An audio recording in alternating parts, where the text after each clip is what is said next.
নমস্কার, আমি তমালি ভট্টাচার্য চুঁচুড়া থেকে কথা বলছি।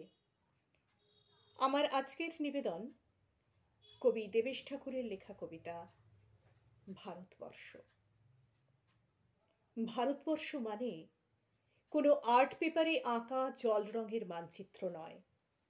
ভারতবর্ষ মানে হর্ষবর্ধন কিংবা বাবরের বিজয় বার্তা নয়। ভারতবর্ষ মানে বিজয় সিংহের সিংহল জয়ের ফ্যাসিস্ট গৌরব গাথা নয়। ভারতবর্ষ মানে শুধু মীনাক্ষীপুরম কিংবা জামা মসজিদও নয়। ভারতবর্ষ মানে নেহেরুজির বংশানুবৃত্তি কিংবা জিন্না সাহেবের অলিখিত শ্বেতপত্রও নয়।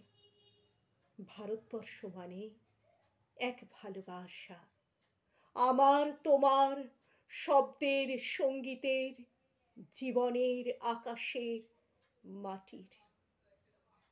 আমাদের প্রাইমারি স্কুলে কলু খাঁ সাহেব সাদা দাড়ি, মাথায় ফেস, ড্রিল করাতেন আমাদের।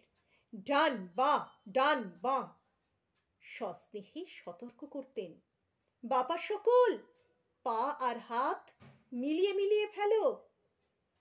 কলু খাঁ সাহেবের গোরের মাটিতে আজ ফেরেস্তার হাসি, ভারতবর্ষের চেরাগ হয়ে জ্বলছে।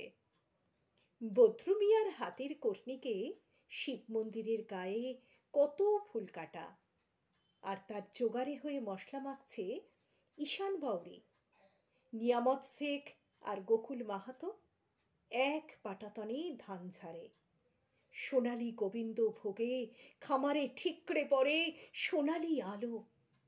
পদন মাঝি দাঁড় টানত যুবতী গঙ্গায়, বৈঠা ধরত হসনুর মাঝি। সামলে চলো মাঝি, সামুতে কাঁসা খাকির গাং, সোরাবালির সর আর ঘূর্ণিচলার ঘাট। আমার ভারতবর্ষে কোনো গেরুয়া রাজনীতিবিদ কিংবা ইমামের নির্দেশিকা নেই।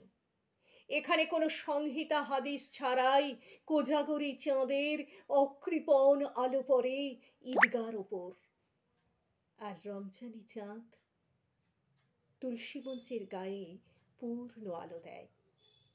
আমার ভারতবর্ষ মানে রবি ঠাকুরের মধ্যে নজরুল, রবিশঙ্কর আর আলী আকবরের যুগলবন্দি, গণেশ পাইন আর মকবুল ফিদার রঙিন ছবি। আমার ভারতবর্ষ মানে লালন ফকিরের গান।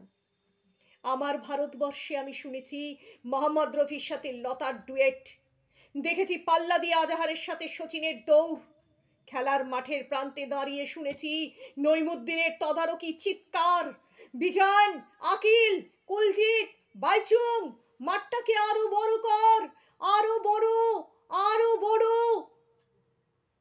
মাঠ দিন দিন ছোট হয়ে যাচ্ছে, মাঠটাকে আরো বড় করা দরকার, অনেক অনেক বড়, অনেক অনেক বড়, অনেক অনেক বড়। নমস্কার, ধন্যবাদ।